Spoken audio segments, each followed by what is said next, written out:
Well, good evening. How did we have a meeting on watching a television set? Well, we'll get to that in a minute. My name is Denise Rhodes. My mom, Mildred Rhodes, is right there in the audience. And my nickname is D-Nice, the digital dynamo, in the relentless pursuit and taming the technology tiger. Found out a long time ago, back in the 80s, that technology is something that people tend to shy away from, especially in the African American community. And so, because of a passion that I had with technology, my nonprofit, the Urban Progressive Foundation, was born about 12 years ago.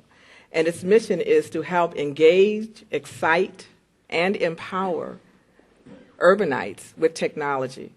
How many people here use a microwave? That's digital. See, you're already a digital dynamo and you didn't even know it. One of the challenges that I found probably about a year ago was working on a project in Maryland helping Walmart management and sales associates learn more about the technology. You've been to the Walmart, they have that great technology area. Deliver the right type of messages to the customers. And this is when the digital conversion was just recently announced back in January of 2008. And one of the things that I noticed as customers were coming in and asking all kinds of questions, that when it came to this digital transition, you know, digital cable, digital converter, what is all of this?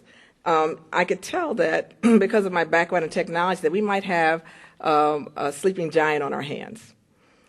Nielsen has reported that out of the 114.5 million households, about a third of them are not cable.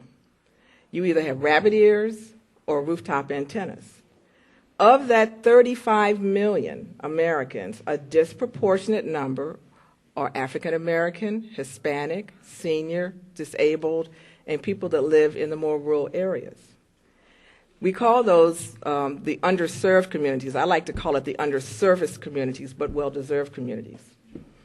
So our nonprofit, because of our mission, decided to go out and actually start helping what we consider to be the closure to this whole digital, and this is monumental, by the way. This has never happened in the world before, that everybody is going to have to make a change with their television sets.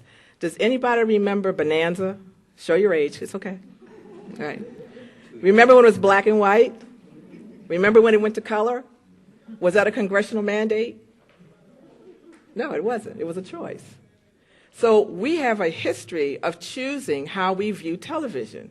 This is the first time that there has been a congressional mandate to make a technological application. Doesn't that just give you warm fuzzies? So you wonder why everyone is so confused about this whole transition. If you feel confused, you join the club. It is confusing. It's okay to say that. It is confusing. It's not as easy as one would think, as they thought a couple of years ago when they first decided that they were going to start launching this transition. By the way, in Germany, they did this back in 2002. They did their transition. The UK, Canada, everyone in the world is going to make this transition.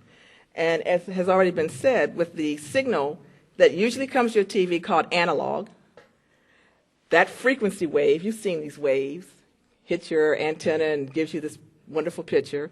Well, they're going to shut that off. June 12th. I mean, shut it off. And see that blue screen over there? If you do not do one of the three things that have been mentioned, which is, what's one of them? Converter box. What's the other? New TV set. If you get a television set and it's been since March of 2007, it's already digital. If it's not digital, it would be actually it has to say it on there by law. If you have a TV set that's 5 years old, might be digital. You need to check the user's guide or call the manufacturer and find out. Save yourself some money. And, of course, so you have your television set, or you can get a paid TV service. You can get cable or satellite. So you have some options. The communities that we deal with at the Urban Progressive Foundation are primarily those who cannot afford to make those changes. And earlier this year, I wouldn't have said that was a large number, but after the transition that we've had in the financial issues with this country, a lot of people are reevaluating and reconsidering how they're going to put their money.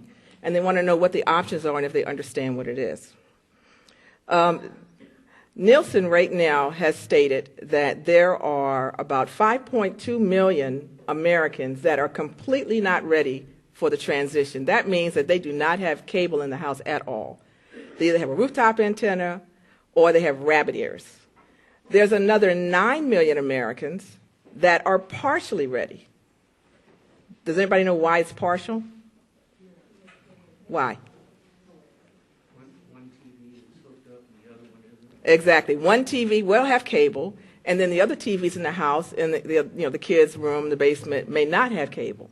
So when you add those numbers up together, we've got about 15 million, 16 million Americans right now who are not completely ready. Well, why would a partially ready person be considered in that number? We need to make sure we have enough boxes to handle the number of people in this country.